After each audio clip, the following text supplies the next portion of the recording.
think we're hitting around about the 25%. So we're above what you'd expect. Our engagement seems quite strong. When I go onto the Lipscore backend, there's constantly people reviewing every day.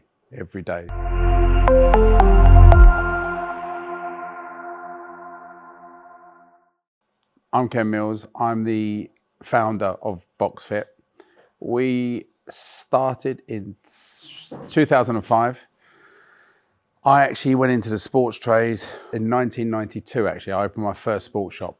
So between 92 and 2005, I had about 6 sports shops. And then from there, we changed direction. So we reinvented ourselves and became a boxing supplier. One little store here, which is just around the corner where we started. We were mail order as well.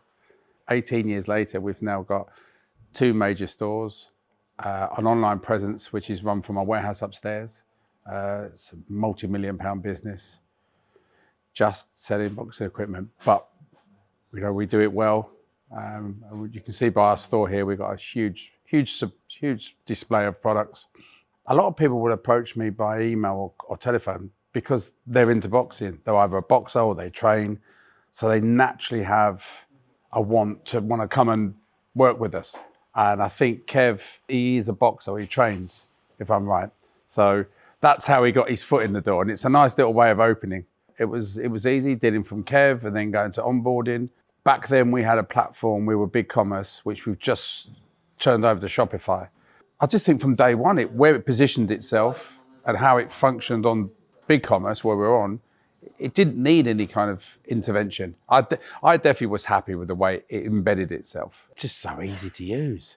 I mean, I'm not a number cruncher. Me and analytics, I love seeing them, but I don't go delving for them. And I just think the back end's so easy to use. It just runs, does what it has to do. And I think that's all you want as a retailer, because you've got so many other things. You've got plates you're juggling in the air. You don't really want to be putting in loads of time to it. So yeah, the only things we have to do is just make sure that our 1-star and 2-star customers are satisfied that we've dealt with their issues. But yeah, no, it's simple. Because the way that Lipscore works, it just runs in the background. So there's not a lot of work you have to do with it. That's what I love about it. But they also highlight, if there's any 1-star or 2-star reviews, it will highlight it for you. So immediately you get the feedback to where the problems may be. So if it's a product problem, you can identify it. If you get a continuing problem, then you can discuss it with your supplier. So yeah, there'll be a natural flow. If there's a problem with a product, you can then talk to your supplier and say, look, this isn't right. And it makes them, perk up and think, oh, it's on their website with a 1-star. So it's good for that side of it. Well, when we need Angela, everything's dealt with promptly. If I need to reach out to her for any reasons, she's always been so prompt. I mean, normally things are dealt with on the same day.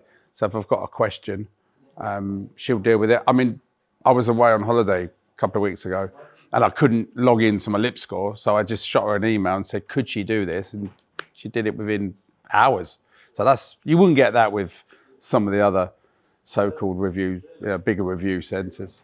When you look at this industry and the way that people are constantly bombarded with reviews and asked to do things, I think there's probably a bit of friction there. So I think realistically 20% is quite high, which is excellent. Our interaction with our customers has proved really well. I think we're hitting around about the 25%. So we're above what you'd expect.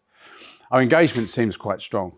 When I go onto the Lipscore backend, there's constantly people reviewing every day. 100% I'd recommend Lipscore, and I have recommended it to fellow friends in the sports trade, and one of them has, or a couple of them have implemented it.